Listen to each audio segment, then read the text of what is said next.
ರಾಜ್ಯ ಅರಣ್ಯ ಭೂಮಿ ಪರಿಶೀಲನಾ ಸಮಿತಿಯು ಅರಣ್ಯ ಹಕ್ಕು ಕಾಯ್ದೆಯಲ್ಲಿ ಯಾರ ಅರ್ಜಿಗಳು ವಿಚಾರಣೆ ಹಂತದಲ್ಲಿಗೆ ಅಂತ ಅರ್ಜಿಗಳನ್ನು ಮುಂದಿನ 2 ತಿಂಗಳಲ್ಲಿ ಸಂಪೂರ್ಣವಾಗಿ ಪುನರ್ ಪರಿಶೀಲನೆ ಮಾಡಬೇಕೆಂಬ ಒಂದು ಆದೇಶವನ್ನ ಬಿಡುಗಡೆ ಮಾಡಿದೆ. ಬುಡಕಟ್ಟು ಮಂತ್ರಾಲಯದ ಕರ್ನಾಟಕದ ಕಾರ್ಯದರ್ಶಿಯಾಗಿರುವಂತಹ ರಂದೀಪ್ ಅವರು ಆದೇಶವನ್ನು ಬಿಡುಗಡೆ ಮಾಡಿ ಇವತ್ತು ಈ ಆದೇಶವನ್ನು ಜಾರಿಗೆ ತಂದಿದ್ದಾರೆ.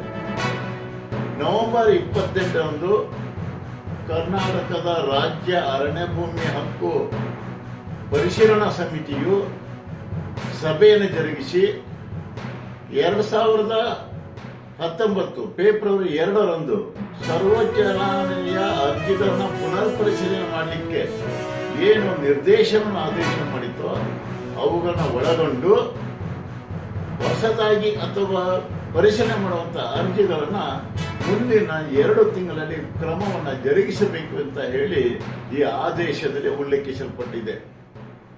ಈ ಆದೇಶದ ಅನ್ವಯ ಕರ್ನಾಟಕದಲ್ಲಿ ಅರಣ್ಯ ಹಕ್ಕು ಕಾಯ್ದೆಯಡಿಯಲ್ಲಿ ಅರ್ಜಿ ಸಲ್ಲಿಸಿದಂತ ಎಲ್ಲ ಅರಣ್ಯವಾಸಿಗಳ ಅರ್ಜಿಗಳನ್ನ ಪುನರ್ ಪರಿಶೀಲನೆ ಮಾಡಿ ಸರ್ಕಾರಕ್ಕೆ ವರದಿಯನ್ನು ಕೊಡಬೇಕು ಅಂತ ಹೇಳಿ ಪ್ರಸ್ತಾವಿಸಲಾಗಿದೆ.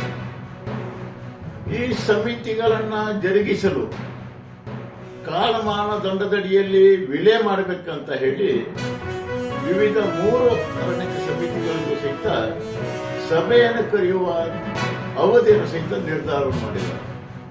ಪ್ರತಿ ಗ್ರಾಮ ಪಂಚಾಯತ್ ಅರಣ್ಯ ಸಮಿತಿಯು ವಾರಕ್ಕೊಮ್ಮೆ ಸಭೆಯನ್ನು ಜರುಗಿಸಬೇಕು. ಉಪವಿಭಾಗ ಅರಣ್ಯ ಸಮಿತಿಯು ಪ್ರತಿ 15 ದಿನಕ್ಕೊಮ್ಮೆ ಅರ್ಜಿಗಳನ್ನು ಪರಿಶೀಲನೆ ಮಾಡಿ ಸಭೆಯನ್ನು ಜರುಗಿಸಬೇಕು. ಅದೇ ರೀತಿ ಜಿಲ್ಲಾ ಅರಣ್ಯ ಸಮಿತಿ ಸಹಿತ ತಿಂಗಳಿಗೆ ಒಮ್ಮೆ ಸಭೆಯನ್ನು ಜರುಗಿಸಿ ಅರ್ಜಿಗಳನ್ನು ಪರಿಶೀಲನೆ ಮಾಡಬೇಕಂತ ಹೇಳಿ ಈ ಆದೇಶದಲ್ಲಿ ನಿರ್ದೇಶನವಾಗಿದೆ. ಈ ಆದೇಶದ ನಿರ್ದೇಶನವು ಇಡೀ ಕರ್ನಾಟಕ ರಾಜ್ಯ ಸರ್ಕಾರಕ್ಕೆ ಅನ್ವಯ ಆಗುವುದರಿಂದ ಮುಂದಿನ 2 ತಿಂಗಳಲ್ಲಿ ಈ ಆದೇಶಗಳು ಜಾರಿಯಲ್ಲಿ ಕ್ರಮವನ್ನು ಜರುಗಿಸುತ್ತದೆ ಎಂಬುದು ಈ ಆದೇಶದ ಮೂಲಭೂತ ಅಂಶಗಳಾಗಿದೆ.